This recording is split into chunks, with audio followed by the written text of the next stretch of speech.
2 Kings chapter 13 verses 1 through 25 brings our study of 2 Kings this summer to a pause, to an end. We'll pick back up at the end, at the beginning of next summer and finish out the book of 2 Kings. But in chapter 13, we come to the conclusion of Elisha's story. And we see there's three instances or three quick stories that are focused on about two kings of Israel, Jehoahaz and Joash, or Jehoash. It's confusing. We got two kings at the same time with the same name, but we're looking at the two kings in Israel.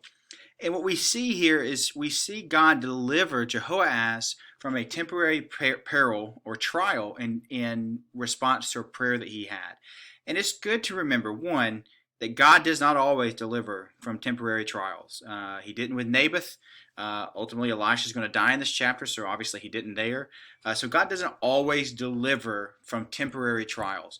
But if he does answer our prayers, and in his sovereign wisdom answers it in the way that we desire it to be answered, though oftentimes the way that we desire it may not be the correct way, but sometimes because of the Spirit within us, our prayers line up with the will of God and they are answered affirmatively.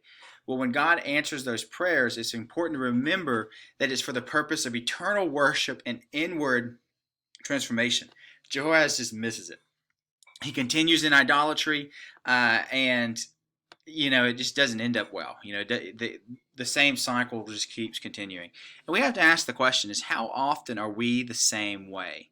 How often are we more concerned with the trial being removed from us than us actually being changed into the image of God?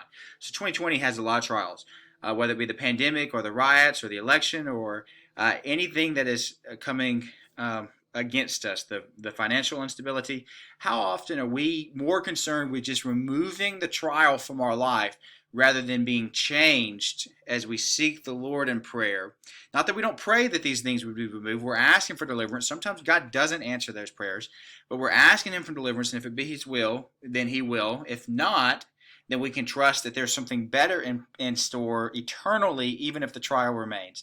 But how often do we consider these things and go, I really just want the trial taken away. I really don't want to be more like Christ. Well, we end up to be fools, half-hearted, not devoted to the Lord as Jehoahaz was.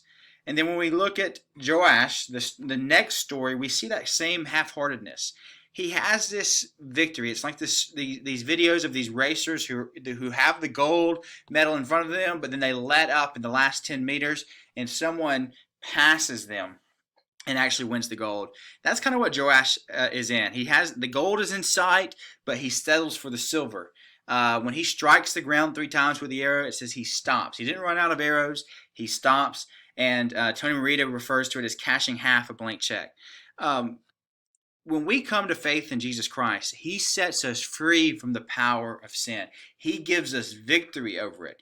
Yet we are content sometimes, oftentimes, to be half-hearted in our approach to the victory, that we're like Joash. We're just like, well, we'll have a little bit of victory over sin, but we won't walk in it. Now, we're going to struggle. We're not going to be perfect.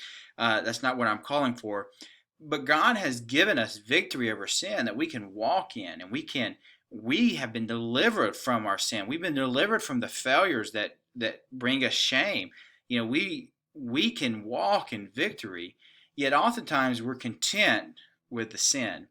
And that's a problem. That doesn't show signs of Christ likeness. That's not of the Spirit. That's not of the Lord. That's of the flesh, which must be put to death.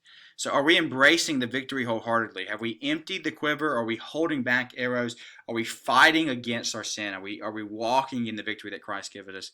And then in our darkest days, which some might be in those days, we need to come back to that God is faithful to his covenant.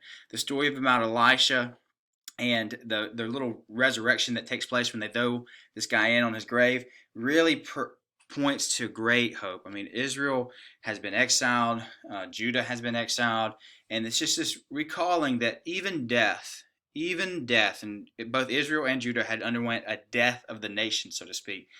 Even death does not stop the power of God, and that our hope in life and death is Jesus Christ. There is a resurrection coming. There will be a restoration of all things. God has spoken in his word, and we can hope and live firmly set on the word of God in every up and down of this life. And then also, as this lesson comes to a close, next week we're having a gap week and we're going to be doing a prayer lesson. This is in the email. This will be in your office, in your office, in your classroom this week that you can look at. We're going to have 5 topics that we're praying through. If you spend 5 minutes a topic, that's 25 minutes. This is going to be more than enough to fill up the time on life groups. We're going to have a life group prayer lesson, or not lesson, session on July 29th. So we're wrapping up Kings. We're at the end, and then we're going to have a time of prayer, and then we're going to move back into our study of Acts.